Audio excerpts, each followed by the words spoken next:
Selamat malam, saya Nova Auliatul Faiza, nomor induk mahasiswa saya 221110003351. Saya mahasiswi dari Prodi Manajemen Fakultas Ekonomi dan Bisnis Universitas Islam Nahdlatul Ulama Jepara.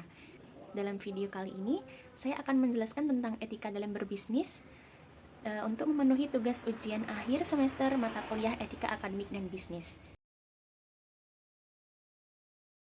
Apa itu prinsip dalam etika bisnis? Prinsip etika bisnis.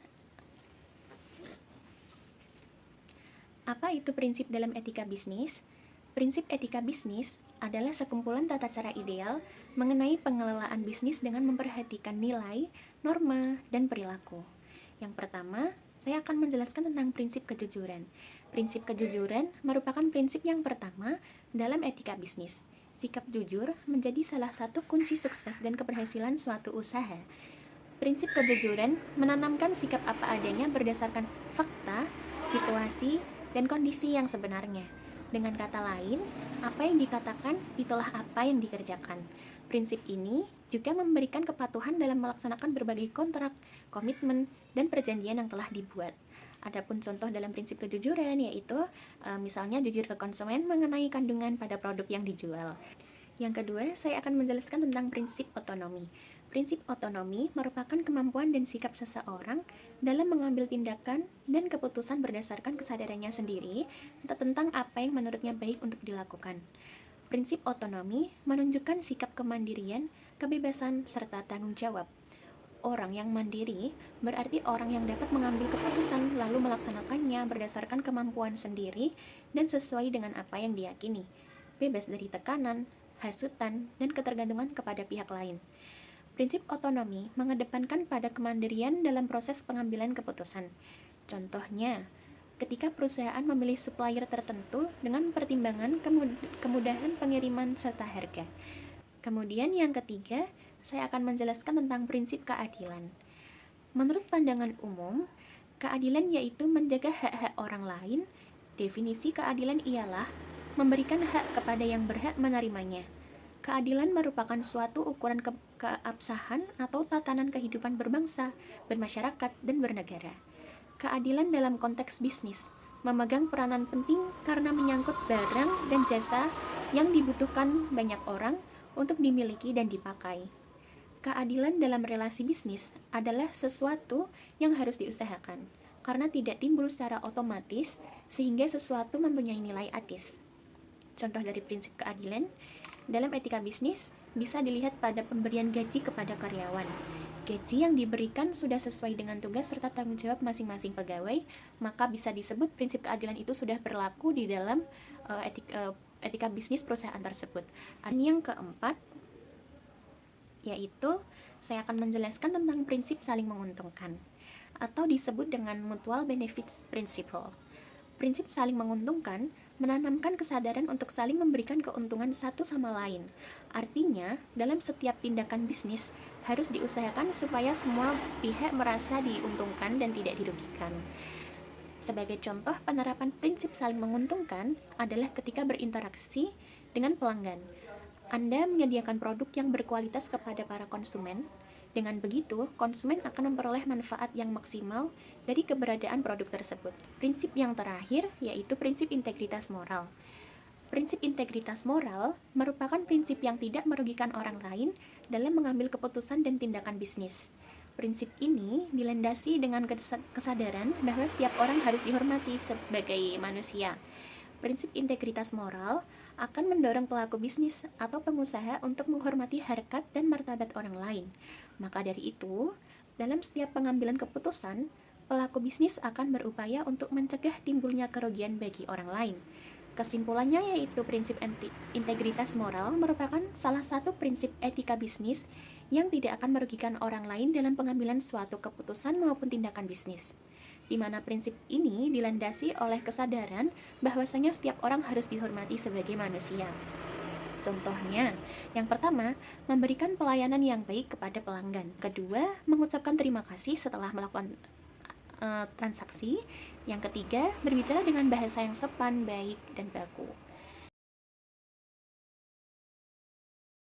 Sebelumnya, Di sini saya jelaskan apa itu konsumen dan apa itu produsen. Konsumen adalah setiap orang pemakai barang dan atau jasa yang tersedia dalam masyarakat, baik bagi kepentingan diri sendiri, keluarga, orang lain, maupun makhluk hidup lain. Sedangkan produsen adalah sekelompok orang atau seseorang maupun badan usaha yang membuat suatu usaha dan menghasilkan output dalam bentuk barang maupun jasa. Sifat hubungan konsumen dan produsen. Seperti apa sifat hubungan konsumen dan produsen? Yang pertama, ada hubungan kontraktual, yaitu hak yang timbul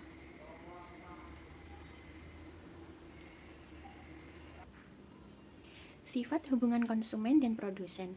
Seperti apa sifat hubungan konsumen dan produsen? Yang pertama ada hubungan kontraktual. Hubungan kontraktual adalah hak yang timbul dan disepakati oleh dua orang ataupun lebih ketika ia mengadakan suatu persetujuan atau kontrak dengan pihak lain. Yang kedua, yaitu ada hubungan anonim. Merupakan produsen atau konsumen yang tidak pernah tahu secara persis siapa mereka. Masing-masing pihak tahu bahwa di pihak sana ada pribadi-pribadi tertentu tentang produsen atau konsumen, namun tidak pernah jelas jati diri mereka. Hanya menduga atau menebak kelompok masyarakat tertentu atau eksekutif, wanita, ibu rumah tangga, anak-anak, dan lain-lain. Jadi, hubungan anonim itu antara produsen dan konsumen sama-sama tidak mengetahui. Mereka hanya menebak-nebak dan hanya mengetahui dari data diri mereka masing-masing. Kemudian, hubungan antar perusahaan. Perlu disadari bahwa perusahaan harus menyadari bahwa untuk mewujudkan tujuan dan sasaran perusahaan tidak dapat menyediakan seluruh sumber daya yang dibutuhkannya sendiri, namun membutuhkan mitra kerja untuk memenuhi kebutuhan tersebut. Mereka memiliki hubungan yang bersifat saling ketergantungan atau interdependensi antar perusahaan dengan mitra kerja lainnya merupakan suatu hal yang tidak dapat dihindarkan. Hal ini menjadi suatu hal yang tidak dapat dihindarkan dari perusahaan baik berupa barang maupun perusahaan berupa jasa. Untuk itu, perusahaan memandang bahwa hubungan kemitraan harus didasarkan atas rasa saling percaya dan saling menguntungkan. Kemudian, perilaku yang harus ditampilkan yaitu yang pertama, memberikan data dan informasi spesifikasi teknis dan persyaratan lainnya yang ditetapkan dengan akurat sesuai dengan tahapan proses pengadaan. Yang kedua, yaitu memilih pemasok sesuai dengan kriteria yang ditetapkan. Yang ketiga, yaitu melakukan proses pengadaan sesuai dengan peraturan pengadaan yang berlaku dan prinsip-prinsip GCG. Dan yang keempat, yaitu memberikan akses yang sama kepada produsen baik usaha mikro, kecil, menengah, dan koperasi, termasuk perusahaan anak sebagai pemasok. Kemudian ada perilaku. Kemudian yang terakhir, menghindari benturan kepentingan dan melarang mengarahkan kepada pemasok yang pemilik dan atau pengurusnya memiliki hubungan afiliasi dengan perusahaan. Adapun perilaku yang tidak boleh ditampilkan atau dilakukan, yaitu yang pertama, tidak melaporkan penerimaan gratifikasi baik langsung maupun tidak langsung dari pemasok. Yang kedua, yaitu menerima gratifikasi dari pemasok melebihi dari batasan yang ditetapkan perusahaan. Yang ketiga, melakukan komunikasi dengan salah satu atau seluruh peserta tender di luar yang ditetapkan perusahaan. Yang keempat, mengungkapkan data atau informasi pemasok kepada pemasok lainnya. Dan yang terakhir, menghambat proses pemenuhan hak pemasok. Pelayanan terhadap konsumen yang bertanggung jawab. Dalam menyediakan sebuah produk, produsen memiliki sebuah kepentingan untuk memberikan jaminan dan tanggung jawab kepada konsumen. Beberapa contoh yang mendasar, misalnya seorang konsumen dalam membeli sebuah produk elektronik seperti telepon seluler. Kewajiban produsen adalah memberikan jaminan bahwa produk yang dikeluarkan sudah melalui serangkaian uji coba dan sudah siap digunakan. Garansi produk juga penting untuk menjamin layanan purna jual terhadap produk tersebut. Hal ini untuk memberikan rasa aman bagi konsumen terhadap kemungkinan kesalahan produksi terhadap produk yang sudah dibeli. Berbeda halnya dengan kewajiban produsen terhadap hal-hal seperti bahayanya penggunaan obat-obatan dalam dosis yang berlebihan atau bahayanya penggunaan benda-benda tajam dalam pemakaiannya sehari-hari. Ada beberapa teori yang mendasar tanggung jawab produsen terhadap konsumen terhadap produk yang ditawarkan oleh produsen. Yang pertama, yaitu teori kontrak. Dalam teori kontrak, mengatur mengenai hubungan antara produsen dan konsumen dalam keterkaitan terhadap produk yang dibeli oleh konsumen.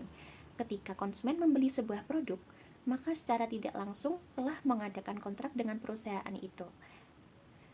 Kontrak ini menyatakan tentang persetujuan konsumen terhadap semua kegunaan dan ciri-ciri dari produk yang ditawarkan oleh produsen. Perlu dipahami bahwa kontrak yang disebutkan dalam bahasan ini harus memenuhi 3 syarat.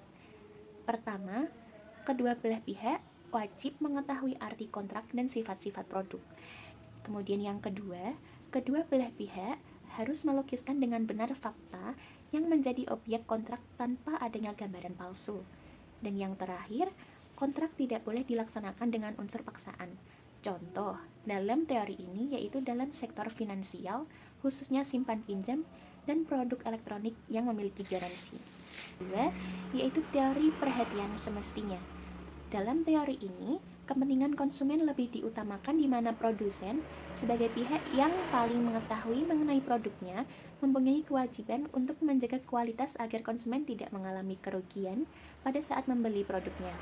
Kewajiban yang lebih besar dipikul oleh pihak produsen, di mana produsen perlu menekankan tentang pentingnya kualitas produk mereka. Dalam teori ini, tidak hanya kontrak dengan konsumen saja, akan tetapi dari segi kualitas produk dan tanggung jawab produsen menjadi perhatian utama dari teori ini. Etika menjadi landasan dan pandangan bahwa dalam menciptakan sebuah produk, seorang produsen tidak boleh mengorbankan kualitas dan keamanan produk hanya untuk memperoleh keuntungan. Contohnya, produk mainan anak-anak. Dalam memproduksi mainan anak-anak, pihak produsen wajib membuat produknya sesuai dengan standar keamanan dan juga penggunaan bahan dasar. Dalam membuat mainan tersebut tidak boleh mengandung bahan kimia yang berbahaya. Yang ketiga, yaitu teori biaya sosial. Teori ini lebih merupakan pandangan ekstrim terhadap teori perhatian semestinya, di mana teori ini membebankan semua biaya kerugian terhadap konsumen kepada produsen. Hal ini juga diwajibkan bahkan ketika produsen sudah mengambil semua tindakan yang semestinya dalam merancang serta memproduksi produk bersangkutan atau produsen telah memberitahukan resiko yang berkaitan dengan pemakaian produk tersebut. Jika biaya sosial semuanya dibebankan kepada produsen, maka dalam hal ini produsen rokok wajib memberikan ganti rugi terhadap berbagai penyakit yang timbul dari menghisap rokok atau mengkonsumsi rokok. Teori ini kurang mengalami perkembangan yang baik dikarenakan kurangnya keadilan jika dilihat dari segi produsen. Diketahui juga bahwa dari sisi keadilan kompensatoris dinyatakan orang harus bertanggung jawab akibat perbuatannya yang diketahui dapat terjadi dan bisa dicegah olehnya. Pembahasan yang terakhir yaitu perlindungan terhadap konsumen. Ada beberapa hak yang perlu diperhatikan dalam hubungan antara produsen dengan konsumen. Yang pertama, hak atas keamanan. Banyak produk mengandung resiko tertentu untuk konsumen, khususnya resiko untuk kesehatan dan keselamatan. Misalnya, pestisida, obat-obatan, makanan, mainan anak, kendaraan bermotor, dan alat kerja. Makanan bisa mengandung zat pengawet atau zat pewarna yang dapat merugikan kesehatan konsumen. Misalnya, dapat menyebabkan penyakit kanker. Terjadinya kecelakaan lalu lintas juga tidak dapat dihindari apabila pengemudi tidak berhati-hati. Di sini, produsen menciptakan sebuah kendaraan yang mampu untuk meminimalisir efek kecelakaan dalam berkendara tersebut. Konsumen berhak atas produk yang aman, di mana produk tidak mengalami yang dinamakan cacat produksi, yang bahkan bisa membahayakan konsumen dalam penggunaan produk tersebut. Yang kedua, yaitu ada hak atas informasi. Konsumen berhak mengetahui segala informasi yang relevan mengenai produk yang dibelinya, baik bahan baku produksinya, cara memakainya, dan juga resiko yang bisa ditimbulkan akibat penggunaan produk tersebut. Jika penggunaan media promosi cetak dan iklan untuk menyampaikan informasi tentang produk, maka informasi tersebut haruslah jelas dan tidak berbelit-belit. Yang ketiga, yaitu hak untuk memilih. Dalam sistem ekonomi pasar bebas, di mana kompetisi merupakan unsur hakiki, konsumen berhak untuk memilih antara berbagai produk dan jasa yang ditawarkan. Kualitas dan harga produk bisa berbeda-beda, dan konsumen memiliki hak untuk membandingkannya dan mengambil keputusan membeli. Hak yang keempat, yaitu hak untuk didengarkan. Konsumen memiliki hak untuk menyampaikan pendapatnya mengenai produk yang dia konsumsi, terutama mengenai keluhannya terhadap produk yang bersangkutan. Hal ini juga berarti bahwa konsumen memiliki suara untuk menetapkan sejumlah regulasi kepada pemerintah mengenai apa saja yang mengharuskan keharusan atau aturan yang harus diterapkan oleh produsen. Hak yang kelima, yaitu hak lingkungan hidup. Melalui produk yang digunakannya, konsumen memanfaatkan sumber daya alam. Konsumen berhak tahu bahwa produk yang dia gunakan tidak memiliki dampak yang berbahaya bagi lingkungan sekitarnya, atau yang lebih dikenal dengan produk ramah lingkungan. Selain hak yang dikemukakan di atas, ada juga beberapa faktor penting yang harus diketahui tentang deskripsi produk, yaitu yang pertama kualitas, yang kedua harga, kemudian yang ketiga pengemasan dan pemberian label. Produk harus dikemas secara menarik dan baik untuk menjaga kualitas dan tampilan dari produk tersebut. Sebelumnya, saya akan menjelaskan tentang pengertian pengambilan keputusan. Pengambilan keputusan adalah sesuatu pendekatan yang sistematis terhadap hakikat suatu masalah, pengumpulan fakta-fakta dan data, penentuan yang matang dari alternatif yang dihadapi, dan mengambil tindakan yang menurut perhitungan merupakan tindakan yang paling tepat.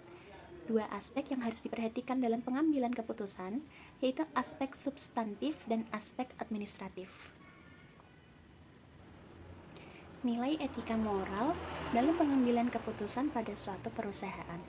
Seorang pemimpin dalam mengambil keputusan dihadapkan pada dilema etika dan moral. Keputusan yang diambil pemimpin tentunya akan menghasilkan dampak bagi orang lain maupun perusahaannya sendiri. Idealnya, seorang pemimpin mempunyai integritas yang menjunjung tinggi nilai moral dan etika, sehingga keputusan yang diambilnya adalah mengacu tidak hanya pada kepentingan sendiri, melainkan juga kepentingan orang banyak termasuk lingkungannya. Yang pertama, yaitu ada autonomi.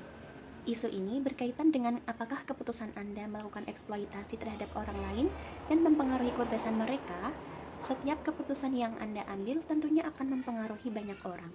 Oleh karena itu, Anda perlu mempertimbangkan faktor ini ke dalam setiap proses pengambilan keputusan Anda.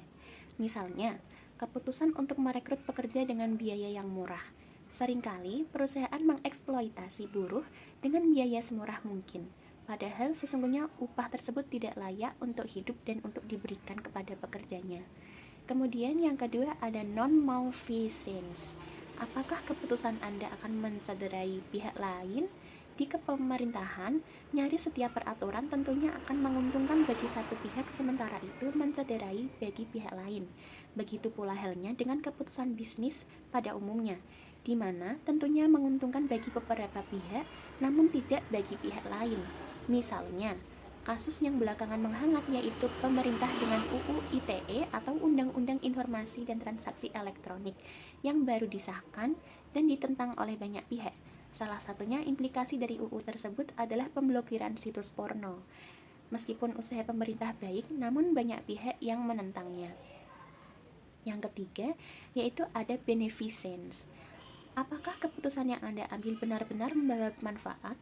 Manfaat yang Anda ambil melalui keputusan harus dapat menjadi solusi bagi masalah dan merupakan solusi terbaik yang bisa diambil. Yang keempat, yaitu ada justice. Proses pengambilan keputusan mempertimbangkan faktor keadilan dan termasuk implementasinya.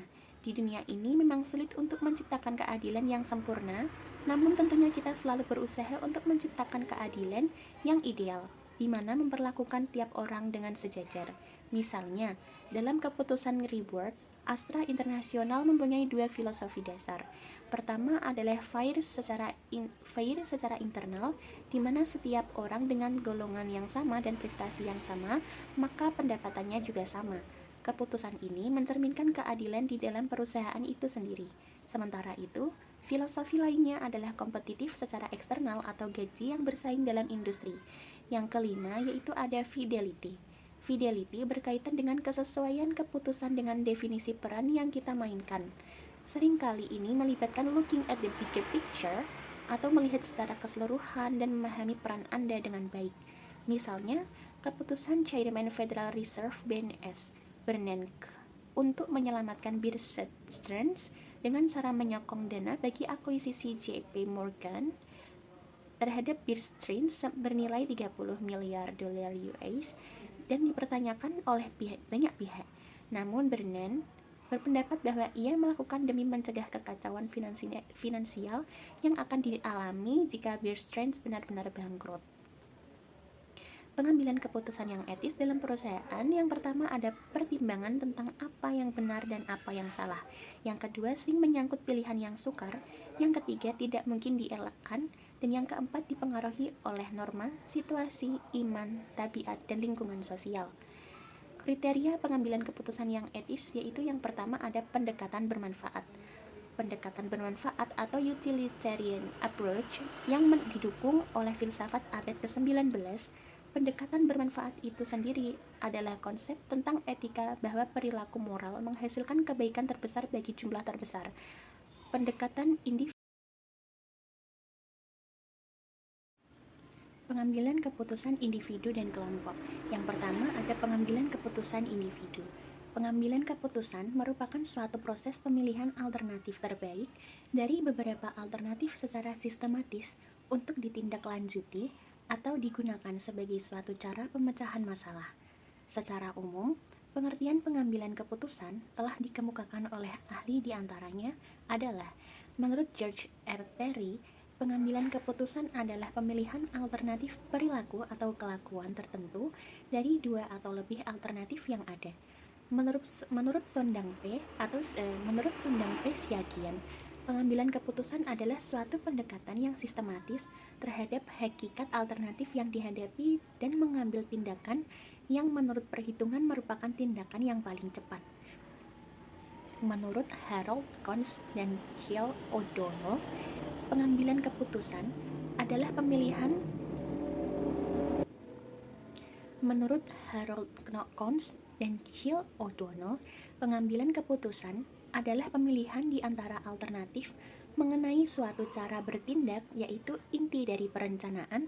Satu rencana tidak dapat dikatakan tidak ada jika ada keputusan, suatu sumber yang tepat dipercaya, petunjuk atau reputasi yang telah dibuat. 1. Pengambilan keputusan individu. Pengambilan keputusan merupakan hasil proses dari beberapa pertimbangan alternatif untuk menyelesaikan masalah. Oleh sebab itu, pengambilan keputusan sesungguhnya bukanlah hal yang sederhana. A. Gaya pengambilan keputusan individu. Ada dua dimensi dalam gaya pengambilan keputusan, yakni 1. Orientasi nilai atau values orientation, yaitu tipe pengambilan keputusan berorientasi nilai, fokus pada tugas atau masalah teknis, dan fokus pada orang atau sosial. Kompleksitas kognitif. Yang kedua yaitu kompleksitas kognitif atau cognitive complexity, yaitu mengindikasikan ingat di mana seseorang memiliki toleransi terhadap ambiguitas dan kebutuhan terhadap struktur. 4. Gaya pengambilan individu. Menurut Rowe dan Bulgaris 1994, dua dimensi di atas atau orientasi nilai dan kompleksitas kognitif apabila dikombinasikan menghasilkan 4 gaya pengambilan keputusan, yakni direktif, analytical, konseptual, dan behavioral. Faktor individual dalam mengambil keputusan. Sebelumnya telah dikemukakan proses dasar pengambilan keputusan yang dilakukan seseorang dalam pengambilan keputusan. Dalam kenyataannya, pengambilan keputusan yang dilakukan oleh seseorang tidak sistematis seperti proses yang dikemukakan sebelumnya. Keputusan individu dalam organisasi biasanya dilakukan untuk permasalahan yang tidak kompleks. Biasanya, dalam pengambilan suatu keputusan, individu dipengaruhi oleh 3 faktor utama, yaitu nilai individu, kepribadian, dan kecenderungan dalam pengambilan resiko. Kelebihan keputusan yang dibuat oleh seseorang atau individu antara lain, yang pertama, keputusannya cepat ditentukan atau diambil, karena tidak perlu menunggu persetujuan dari rekan lainnya. Yang kedua, tidak akan terjadi pertentangan pendapat. Yang ketiga, Kalau pimpinan yang mengambil keputusan itu mempunyai kemampuan yang tinggi dan berpengalaman luas dalam bidang yang akan diputusnya besar, kemungkinan tepat. Kelemahan keputusan yang dibuat oleh seseorang atau individu antara lain, yang pertama, bagaimana kepandaian dan kemampuan pimpinan tetapi pasti memiliki keterbatasan. Yang kedua, keputusan yang terlalu cepat diambil dan tidak meminta pendapat orang lain seringkali kurang tepat. Yang ketiga, jika terjadi kesalahan pengambilan keputusan, merupakan beban berat bagi pimpinan atau seorang diri. Yang kedua, saya akan menjelaskan tentang pengambilan keputusan kelompok. Pengambilan keputusan kelompok adalah pengambilan keputusan yang mengikutsertakan kelompok di dalamnya, di mana para kelompok diberikan kebebasan untuk membagikan pengetahuan atau analisanya terhadap alternatif. Metode paling umum dari pengambilan keputusan kelompok dan tim adalah kelompok interaksi, kelompok Delphi, dan kelompok nominal.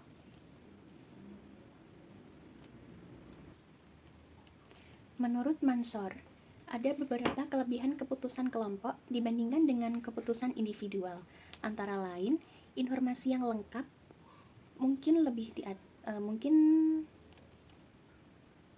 menurut Mansore, ada beberapa kelebihan keputusan kelompok dibandingkan dengan keputusan individual. Antara lain, informasi yang lebih lengkap mungkin diadakan. Dalam kelompok terhimpun banyak pengalaman dan pandangan daripada seorang. Banyak alternatif yang muncul karena kelompok mempunyai informasi banyak dalam jumlah dan ragamnya dan dapat mengidentifikasi lebih banyak kemungkinan. Lebih-lebih lagi, kelompok terdiri atas berbagai keahlian dan latar belakang pengalaman. Yang ketiga itu, keputusan kelompok lebih berterima. Hal ini disebabkan karena keputusan kelompok lebih menelaah banyak pandangan dan pendapat, sehingga keputusannya lebih besar kemungkinan mendapat persetujuan lebih dari banyak orang. Yang keempat, meningkatkan kesempatan terlaksananya hak orang banyak. Keputusan kelompok lebih sesuai hak demokrasi, mengingat banyak kesempatan oleh manajer untuk mengambil keputusan sendiri. Maka mengambil kebijaksanaan untuk memberi kesempatan kepada orang lain yang ahli untuk turut mengambil kebagian dalam pengambilan keputusan. Merupakan upaya meningkatkan legitimasi orang lain. Selain beberapa kelebihan, keputusan kelompok juga memiliki beberapa kelemahan. Antara lain, yang pertama memakan waktu. Keputusan kelompok diperoleh dari hasil diskusi yang panjang. Banyak waktu yang dipakai untuk rapat, sedangkan pengambilan keputusan sendiri oleh manajer bisa diambil dalam waktu yang singkat, tepat pada masalahnya yang timbul. Yang kedua, dominasi minoritas. Tidak mungkin dalam suatu kelompok terwakili semua kepentingan dalam organisasi dan seringkali hanya terdiri atas segelintir orang saja. Kesempatan ini oleh para anggota kelompok seringkali digunakan untuk memenangkan kepentingan orang-orang tertentu dalam organisasinya yang sengaja atau tidak sengaja diwakilinya atau kecenderungan yang mendominasi kepentingan orang banyak. Yang ketiga, tekanan untuk menyesuaikan. Dalam kelompok, ada saja golongan yang mempunyai pengaruh dan menekan kelompok untuk menyesuaikan diri dengan kehendaknya. Yang terakhir, tanggung jawab bersamar. Pada keputusan individual, jelas siapa yang bertanggung jawab. Tapi pada keputusan kelompok, dari mereka atau para anggota, tidak bisa dimintai pertanggungjawaban perorangan. Tanggung jawab perorangan luluh dalam tanggung jawab bersama. Pengambilan keputusan individu versus kelompok. Alasan lain kenapa kelompok menghasilkan keputusan yang lebih baik daripada individu adalah sebagai berikut. Yang pertama, kelompok mempunyai motivasi yang lebih tinggi untuk mencapai tujuan. Yang kedua, kelompok mengambil keputusan yang lebih besar beresiko daripada individu.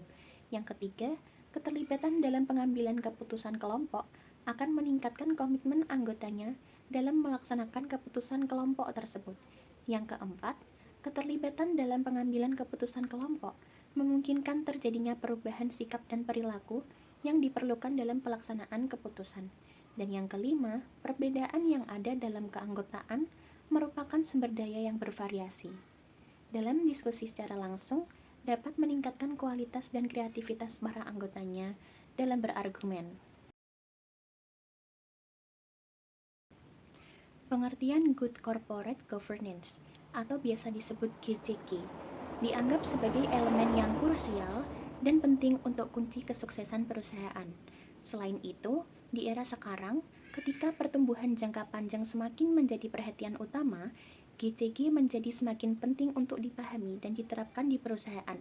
Menurut Danang Febrianto, Good Corporate Governance atau GCG adalah pola hubungan sistem dan proses yang digunakan oleh organ perusahaan guna memberikan nilai tambah kepada pemegang saham secara berkesinambungan dalam jangka panjang.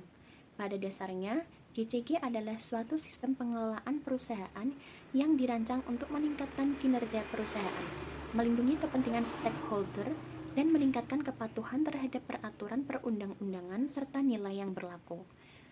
Adapun manfaat GCG antara lain, yang pertama, memberikan perlindungan pada seluruh pemangku kepentingan terkait. Yang kedua, mitigasi risiko bisnis untuk jangka panjang. Yang ketiga, meningkatkan kredibilitas perusahaan di mata stakeholder dan juga pelanggan. Yang keempat, meningkatkan efektivitas, efisiensi, dan produktivitas penggunaan sumber daya perusahaan. Dan yang kelima, meningkatkan kepercayaan investor dan calon investor. Kemudian, ada pun beberapa prinsip good corporate governance, antara lain yang pertama, transparansi. Perusahaan harus menyediakan informasi yang relevan serta mudah diakses dan dipahami oleh stakeholder, termasuk hal-hal penting untuk pengambilan keputusan oleh pemegang saham, kreditur, dan pemangku kepentingan lainnya. Pedoman pokok transparansi meliputi, yang pertama, perusahaan harus menyediakan informasi secara tepat waktu, memadai, jelas, akurat, dan dapat diperbandingkan serta mudah diakses stakeholder. Yang kedua, informasi yang harus diungkapkan meliputi visi, misi, sasaran usaha, dan strategi perusahaan, kondisi keuangan, susunan dan kompensasi pengurus, pemegang saham pengendali, kepemilikan saham, sistem manajemen risiko, sistem pengawasan dan pengendalian internal, sistem pelaksanaan GCG, serta kejadian pentingnya memengaruhi kondisi perusahaan. Yang ketiga, prinsip keterbukaan yang dianut perusahaan tidak mengurangi kewajiban untuk memenuhi ketentuan kerahasiaan perusahaan sesuai peraturan perundang-undangan rahasia jabatan dan hak-hak pribadi. Yang keempat, kebijakan perusahaan harus tertulis dan secara proporsional dikomunikasikan kepada stakeholder. Yang kedua yaitu ada prinsip akuntabilitas. Perusahaan harus dapat mempertanggungjawabkan kinerja secara transparan dan wajar. Pengelolaan perusahaan diarahkan pada pencapaian tujuan organisasi dengan tetap mempertimbangkan kepentingan pemegang saham dan stakeholder lain. Pedoman pokoknya dari prinsip akuntabilitas adalah 1. Penetapan rincian tugas dan tanggung jawab setiap organ perusahaan dan seluruh karyawan secara jelas dan selaras dengan visi, misi, nilai-nilai perusahaan, dan strategi perusahaan. Yang kedua, meyakini bahwa semua organ perusahaan dan semua karyawan mempunyai kemampuan sesuai dengan tugas, tanggung jawab, dan perannya dalam melaksanakan GCG. Yang ketiga, kepastian adanya sistem pengendalian internal yang efektif dalam pengelolaan perusahaan. Yang keempat, kepemilikan ukuran kinerja untuk semua jajaran perusahaan yang konsisten dengan sasaran perusahaan serta memiliki sistem reward and punishment. Yang kelima, setiap organ perusahaan dan semua karyawan harus berpegang pada etika bisnis dan pedoman perilaku yang telah disepakati. Prinsip yang ketiga yaitu ada tanggung jawab. Perusahaan harus mematuhi peraturan perundang-undangan serta menjalankan tanggung jawab masyarakat dan lingkungan untuk mendukung kesinambungan usaha jangka panjang sekaligus mendapat pengakuan sebagai good corporate citizen. Pedoman pokok prinsip ini adalah 1. Organ perusahaan harus berpegang pada prinsip kehati-hatian dan memastikan kepatuhan terhadap peraturan perundang-undangan, anggaran dasar, dan peraturan perusahaan. Yang kedua, pedoman pokoknya, perusahaan harus menjalankan tanggung jawab sosial, antara lain misalnya peduli terhadap masyarakat dan kelestarian lingkungan terutama di sekitar perusahaan. Kemudian prinsip yang keempat yaitu ada independensi. Untuk menjalankan GCG, perusahaan harus dikelola secara independen sehingga masing-masing organ perusahaan tidak saling mendominasi dan tidak pula diintervensi oleh pihak lain. Pedoman pokok prinsip independensi adalah yang pertama, masing-masing organ perusahaan harus menghindari dominasi tidak terpengaruh kepentingan tertentu, bebas dari konflik of interest, dan segala pengaruh atau tekanan untuk menjamin pengambilan keputusan yang objektif. Yang kedua, masing-masing organ perusahaan mampu melaksanakan fungsi dan tugasnya sesuai dengan anggaran dasar dan peraturan perundang-undangan, dan tidak saling melempar tanggung jawab. Prinsip yang kelima yaitu ada kewajaran dan kesetaraan. Dalam melaksanakan kegiatannya, perusahaan harus memperhatikan kepentingan pemegang saham dan stakeholder lain berdasarkan asas kewajaran dan kesetaraan. Pedoman pokok kewajaran dan kesetaraan adalah yang pertama, pemberian kesempatan kepada stakeholder untuk memberikan masukan dan menyampaikan pendapat bagi kepentingan perusahaan, serta membuka akses terhadap informasi sesuai dengan prinsip transparansi dalam lingkup kedudukan masing-masing. Yang kedua, perlakuan yang setara dan wajar kepada stakeholder sesuai dengan manfaat dan kontribusi yang diberikan kepada perusahaan. Yang ketiga, pemberian kesempatan yang sama dalam penerimaan karyawan, berkarir, dan melaksanakan tugasnya secara profesional tanpa membedakan sara, gender, dan kondisi fisik. Corporate Social Responsibility atau disebut CSR adalah suatu konsep atau tindakan yang dilakukan oleh perusahaan sebagai rasa tanggung jawab perusahaan terhadap sosial maupun lingkungan sekitar di mana perusahaan itu berada, seperti melakukan suatu kegiatan yang dapat meningkatkan kesejahteraan masyarakat sekitar dan menjaga lingkungan, memberikan beasiswa untuk anak tidak mampu di daerah tersebut, dana untuk pemeliharaan fasilitas umum, sumbangan untuk membangun desa atau fasilitas masyarakat yang bersifat sosial dan berguna untuk masyarakat banyak, khususnya masyarakat yang berada di sekitar perusahaan tersebut berada. Corporate Social Responsibility atau CSR merupakan sebuah fenomena dan strategi yang digunakan perusahaan untuk mengakomodasi kebutuhan dan kepentingan stakeholdernya. CSR dimulai sejak era di mana kesadaran akan sustainability perusahaan jangka panjang adalah lebih penting daripada sekedar profitability perusahaan. CSR memiliki tujuan antara lain adalah untuk menciptakan dan memelihara hubungan yang harmonis dengan lingkungan sekitar perusahaan dan bekerja samaan untuk memberikan manfaat yang besar bagi masyarakat sekitar juga. Pemerintah dalam hal ini juga berperan penting dalam mengatur kegiatan produksi perusahaan. Selain mendapatkan pajak dari perusahaan tersebut, perusahaan berperan dalam melakukan kegiatan produksi dan masyarakat berperan dalam pemberdayaan dan pengembangan masyarakat. Adapun beberapa manfaat CSR antara lain yang pertama bagi masyarakat. Yang A. Meningkatnya kesejahteraan masyarakat sekitar dan kelestarian lingkungan. B. Adanya beasiswa untuk anak tidak mampu di daerah tersebut.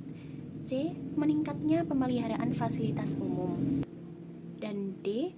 Adanya pembangunan desa atau fasilitas masyarakat yang bersifat sosial dan berguna untuk masyarakat banyak, khususnya masyarakat yang berada di sekitar perusahaan tersebut berada. Kemudian manfaat yang kedua yaitu bagi perusahaan. Antara lain, A. Meningkatnya citra perusahaan.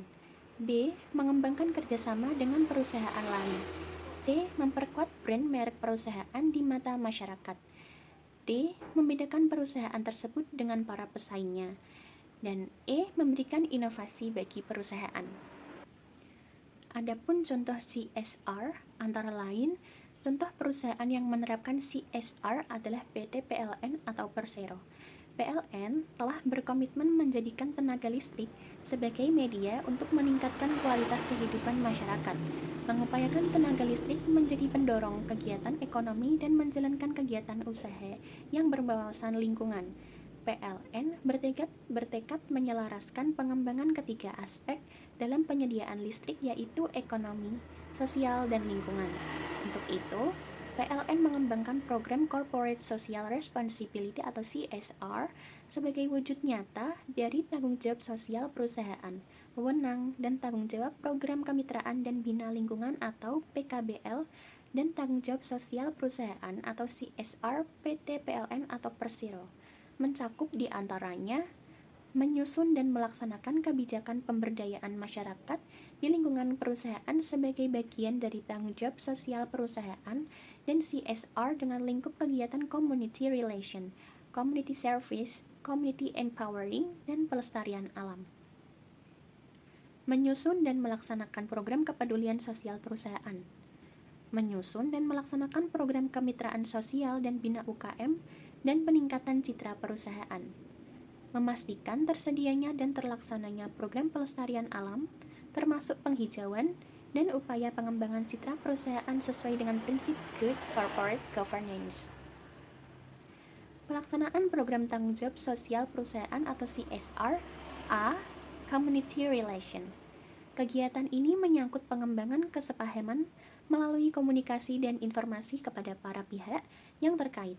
Beberapa kegiatan yang dilakukan PLN antara lain melaksanakan sosialisasi instalasi listrik, contohnya melalui penerangan kepada pelajar SMA di Jawa Barat tentang SUTT atau SUTET, dan melaksanakan sosialisasi bahaya layang-layang di daerah Sumeneb, Pulau Madura, Jawa Timur.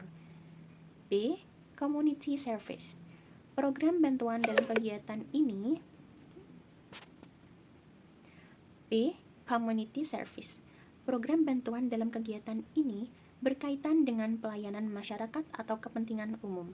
Kegiatan yang dilakukan selama 2011 antara lain memberikan bantuan bencana alam, bantuan peningkatan kesehatan di sekitar instalasi PLN antara lain di Kelurahan Asem Rowo, Surabaya yang berada di sekitar SUTT 150 Cafe, Sawahan Waro. Kemudian memberikan bantuan sarana umum pemasangan turap untuk warga pedesaan di Kecamatan Rumpin, Kabupaten Bogor, Jawa Barat, serta memberikan bantuan pengaspalan jalan umum di Bogor dan Buleleng hingga Buleleng, Bali. Kemudian memberikan bantuan perbaikan sarana ibadah. Operasi katarak gratis di Aceh, Pekanbaru, Jawa Barat, dan kota lainnya di Indonesia. Kemudian memberikan bantuan sarana air bersih. C. Community Empowering. Kegiatan ini terdiri dari program-program yang memberikan akses yang lebih luas kepada masyarakat untuk menunjang kemandiriannya. Kegiatan yang dilakukan antara lain 1. Bantuan produksi dan pengembangan pakan ikan alternatif di sekitar SUTET, bekerjasama dengan Fakultas Pertanian UGM. Yang kedua, bantuan alat pertanian kepada kelompok Tani Ngaran Jaya, Kabupaten Kulon Progo, Jawa Tengah. Yang ketiga, bantuan pengembangan budidaya pertanian pepaya organik untuk komunitas di sekitar Gunung Merapi, Yogyakarta yang bekerja sama dengan Fakultas Pertanian UGM. Yang keempat, bantuan pengembangan pola tanam padi sri produktivitas tinggi. Yang kelima, bantuan pelatihan pengembangan budidaya tanaman organik di sekitar instalasi PLN. Analisis, menurut saya, keputusan manajemen perusahaan untuk melaksanakan program-program CSR secara berkelanjutan pada dasarnya merupakan keputusan yang rasional, sebab implementasi program-program CSR akan menimbulkan efek lingkaran emas yang akan dinikmati oleh perusahaan dan seluruh stakeholdernya. Melalui CSR, kesejahteraan dan kehidupan sosial ekonomi masyarakat lokal maupun masyarakat luas akan lebih terjamin. Kondisi ini pada gilirannya akan menjamin kelancaran seluruh proses atau aktivitas produksi perusahaan serta pemasaran hasil-hasil produksi perusahaan. Sedangkan terjaganya kelestarian lingkungan dan alam, selain menjamin kelancaran proses produksi, juga menjamin ketersediaan pasokan bahan baku produksi yang diambil dari alam. Bila CSR benar-benar dijalankan secara efektif, maka dapat memperkuat atau meningkatkan akumulasi model sosial dalam rangka meningkatkan kesejahteraan masyarakat. Model sosial termasuk elemen-elemennya seperti kepercayaan, kohesivitas, altruisme, gotong royong, jaringan dan kolaborasi sosial memiliki pengaruh yang besar terhadap pertumbuhan ekonomi. Melalui beragam mekanismenya, model sosial dapat meningkatkan rasa tanggung jawab terhadap kepentingan publik, meluasnya partisipasi dalam proses demokrasi, menguatnya keserasian masyarakat, dan menurunnya tingkat kekerasan dan kejahatan. Tanggung jawab perusahaan terhadap kepentingan publik dapat diwujudkan melalui pelaksanaan program-program CSR yang berkelanjutan dan menyentuh langsung aspek-aspek kehidupan masyarakat. Dengan demikian, realisasi program-program CSR merupakan sumbangan perusahaan secara tidak langsung terhadap penguatan modal sosial secara keseluruhan. Berbeda halnya dengan modal finansial yang dapat dihitung nilainya kuantitatif, maka modal sosial tidak dapat dihitung nilainya secara pasti. Namun demikian, dapat ditegaskan bahwa pengeluaran biaya untuk program-program CSR merupakan investasi perusahaan untuk memupuk modal sosial. Perlu diingat bahwa dalam bisnis, etika sangat penting. Dengan etika yang baik, Anda akan menemukan sukses dalam definisi terbaik. Seseorang yang beretika paham bahwa dirinya bernilai. Menjadi orang yang beretika sama dengan membangun nama baik Anda sendiri. Seseorang yang beretika akan lebih dihormati, dihargai, dan disegani. Seseorang yang beretika juga akan mendapatkan tim yang beretika. Sukses dengan beretika akan terasa berbeda dibandingkan sukses di bawah penderitaan orang lain. Maka dari itu, jadilah pebisnis dengan sifat dan sikap yang beretika. Sekian video penjelasan materi yang dapat saya sampaikan. Semoga mampu dan bisa membawa manfaat, juga bermanfaat bagi orang lain yang mendengarkan dan melihat video ini. Kurang lebihnya mohon dimaafkan dan dimaklumi. Terima kasih. Wassalamualaikum warahmatullahi wabarakatuh. Selamat malam, selamat beristirahat.